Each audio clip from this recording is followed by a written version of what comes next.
নিচে অনুরোধ অনুযায়ী তারা চিহ্ন প্রায় 4500 শব্দের একটি পূর্ণাঙ্গ বাংলা রচনা তারা চিহ্ন উপস্থাপন করা হলো। রচনাটি স্কুল, কলেজ ও উচ্চ মাধ্যমিক, বিশ্ববিদ্যালয় পর্যায়ে উপযোগী ভাষা ও গভীরতা বজায় রেখে লেখা হয়েছে। আদর্শ মানুষ। সংজ্ঞা, বৈশিষ্ট্য ও আদর্শ মানুষ। নিচে অনুরোধ অনুযায়ী তারা চিহ্ন প্রায় 4500 শব্দের একটি পূর্ণাঙ্গ বাংলা রচনা তারা চিহ্ন উপস্থাপন করা হলো।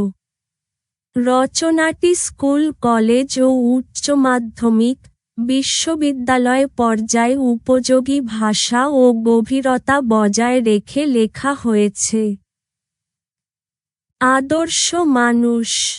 সংজ্ঞা, বৈশিষ্ট্য ও আদর্শ মানুষ হওয়ার উপায় ভূমিকা মানুষ সামাজিক জীব। সমাজে বসবাস করতে গিয়ে মানুষ একে অপরের সঙ্গে সম্পর্ক গড়ে তোলে, মূল্যবোধ শেখে এবং নিজেকে উন্নত করার চেষ্টা করে।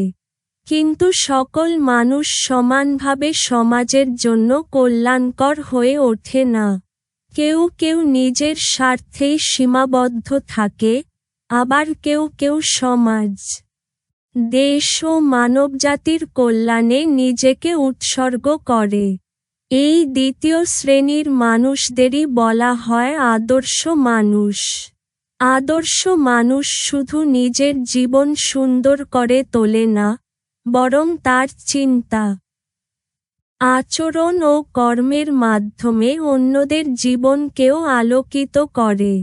বর্তমান সমাজে যখন নৈতিক অবক্ষয়, স্বার্থপরতা ও মূল্যবোধের সংকট প্রকট হয়ে উঠেছে, তখন আদর্শ মানুষের প্রয়োজনীয়তা আরও বেশি অনুভূত হচ্ছে।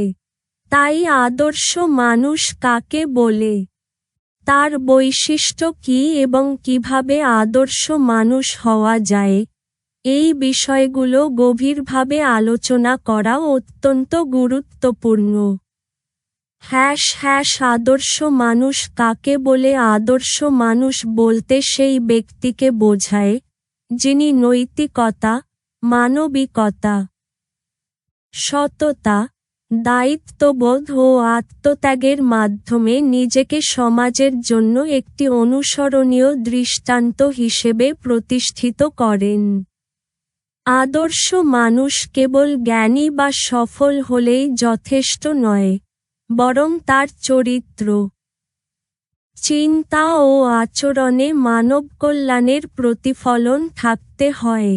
আদর্শ মানুষ এমন একজন ব্যক্তি, তারা যিনি সত্য ও ন্যায়ের পথে অবিচল থাকেন, তারা যিনি নিজের স্বার্থের চেয়ে সমাজের কল্যাণকে প্রাধান্য দেন, তারা যিনি অন্যায়ের বিরুদ্ধে প্রতিবাদ করেন, তারা যিনি দুর্বল ও অসহায় মানুষের পাশে দাঁড়ান, তারা যিনি কথা ও কাজের মধ্যে সামঞ্জস্য রাখেন। আদর্শ মানুষ সমাজের নীরব শিক্ষক।